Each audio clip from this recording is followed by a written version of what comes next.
दोस्तों इस वीडियो में बताया गया है कि जैसा कि तेलंगाना गवर्नमेंट की तरफ से शादी मुबारक स्कीम के लिए जो आप घर बैठे ही आपका ऑनलाइन एप्लीकेशन फिल कर सकते हैं, सबमिट कर सकते हैं। तो आप इस वीडियो में स्टेप बाय स्टेप बताया हूँ, तो आप वीडियो को आप लास्ट तक देखेंगे तो आप इजीली आपके मोबाइल लैपटॉप में आप फिल कर सकते हैं। जैसा कि भी यहाँ पर ई पास वेबसाइट पे आने के बाद, और साथ ही आपको इसका लिंक भी मैं डिस्क्रिप्शन में भी दे दूँगा, आप वहाँ से भी जाकर डायरेक्टली अप्लाई कर सकते हैं। अभी यहाँ पर देखिए, इसको थोड़ा सा आप स्क्रॉल डाउन करने के बाद यहाँ पर लास्ट में आपको दिखेगा कल्याण लक्ष्मी शादी मुबारक स्कीम, जो आपको इसके ऊपर क्लिक करना होगा। जैसा आप यहाँ पर क्लिक करने के बाद यहाँ पर आपको बता रहा है शादी मुबारक सर्विसेज फॉर माइनॉरिटी। यहाँ पर देखिए एप्लीकेशन रजिस्ट्रेशन फॉर शादी मुबारक, इसका एलिजिबिलिटी क्राइटेरिया है अगर आपकी इनकम 2 लाख से अंदर है तो आप स्कीम के लिए आप अप्लाई कर सकते हैं। तो अभी यहाँ पर देखिए रजिस्ट्रेशन करने के लिए आपको यहाँ पर रजिस्ट्रेशन के ऊपर क्लिक करना होगा। जैसा आप यहाँ पर क्लिक करने के बाद यहाँ पर आपका एक फॉर्म फिल करने के लिए ओपन हो जाएगा, जो कि आप यहाँ देखते हैं। जैसा कि आपको फर्स्ट में आपको बता रहा है ब्राइड पर्टिकुलर्स, इसका मतलब है जो कि दुल्हन के डिटेल्स आपको यहाँ पर फिल करना है। यहाँ पर देखिए आप फर्स्ट ऑप्शन में दिया गया है एसएससी।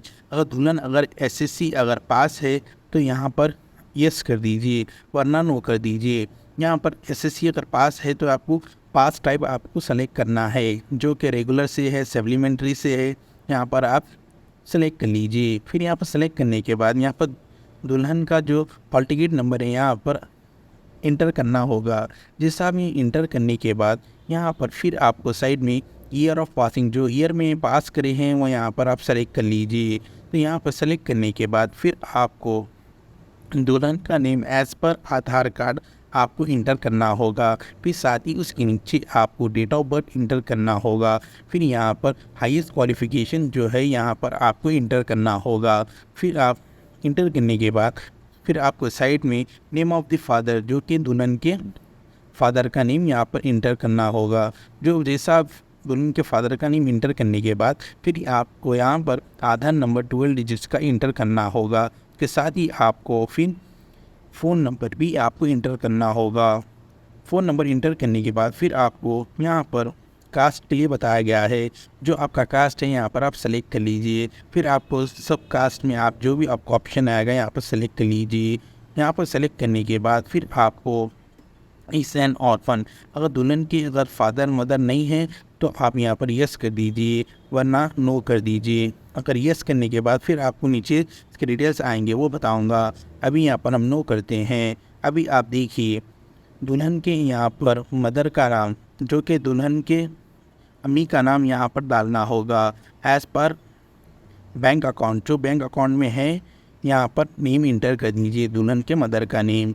फिर साथ ही आपको मदर का, दुल्हन के मदर का आधार कार्ड नंबर भी यहाँ पर इंटर करना होगा। जैसा आप इंटर करने के बाद अगर कुछ डिसेबल अगर कुछ है तो आप यस करके फिर आपको यहाँ पर इसका जो सर्टिफिकेट रहता है यहाँ पर इंटर करना होगा, वरना आपको यहाँ पर नो करके फिर आपको यहाँ पर इनकम, जो आप मी सेवा से जो आपका इनकम सर्टिफिकेट जो रहता है यहाँ पर आप उसका नंबर इंटर कर दीजिए। इंटर करने के बाद यहाँ के इसकी जो डिटेल्स है ऑटोमेटिकली फिल हो जाएंगे।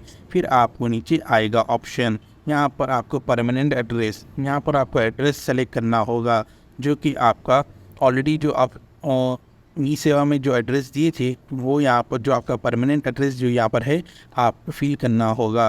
अगर नहीं, अगर आपका परमानेंट एंड रेजिडेंट जो आपका प्रेजेंट जो एड्रेस है अगर सेम है तो ये आपको चेक हियर ये बॉक्स के ऊपर क्लिक करना होगा।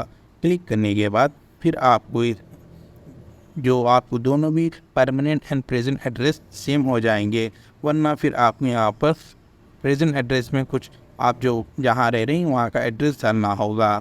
फिर आपको फिर नीचे आने के बाद यहाँ पर दिया गया है bank account details mandatory only for orphans, जो कि मैं आपको ऊपर बताया था। अगर यस है तो आप यस करके उनकी डिटेल्स डालना होगा, वरना नो तो अगर नहीं, अगर है उनके तो नो करके फिर आपको यहाँ पर देखिए मदर, जो कि दुल्हन के अम्मी का नाम जो as per account holder name जो रहेगा यहाँ पर इंटर करना होगा, दुल्हन के मदर का नेम। अब जैसा आप इंटर करने के बाद फिर आपको दोबारा बताऊँगा।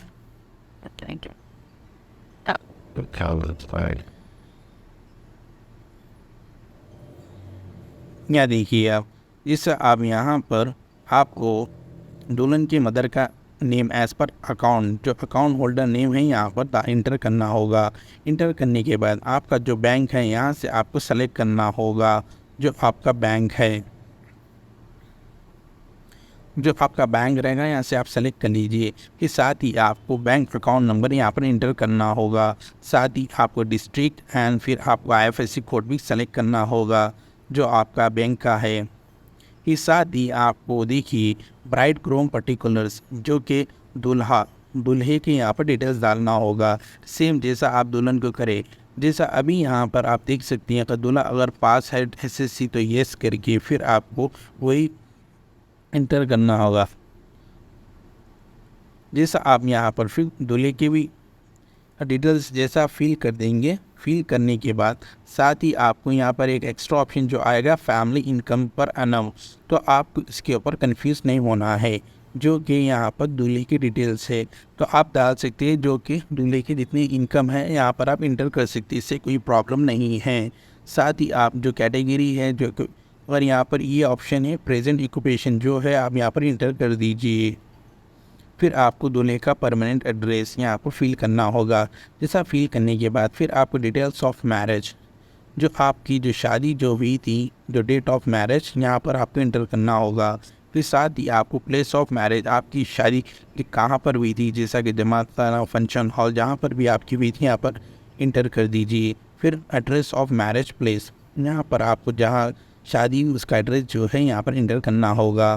फिर इंटर करने के बाद आपको आता है आपके डॉक्यूमेंट्स अपलोड करने के लिए, जो कि आपको दुल्हन की फ़ोटो आपको अपलोड करना है। साथ ही दुल्हन की एज प्रूफ जैसा कि बर्थ सर्टिफिकेट और दुल्हन का स्कैन आधार कॉपी। फिर आपको ब्राइड मदर जो कि दुल्हन के अम्मा का स्कैन आधार कॉपी अपलोड करना है दुल्हन के मदर का।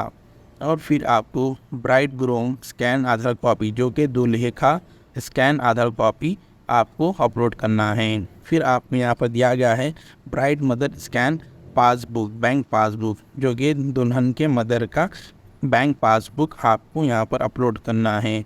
साथ ही आपको जो लास्ट में जो दिख रहा है ब्राइड स्कैन बैंक पासबुक, जो कि दुल्हन का बैंक पासबुक भी आपको अपलोड करना है। अपलोड करने से पहले यहाँ पर जो दिया गया है note all files should be in JPG format size में रहना चाहिए, और इसका जो 50 KB एंड और आपको 50 KB से लेके 150 KB के अंदर रहना चाहिए।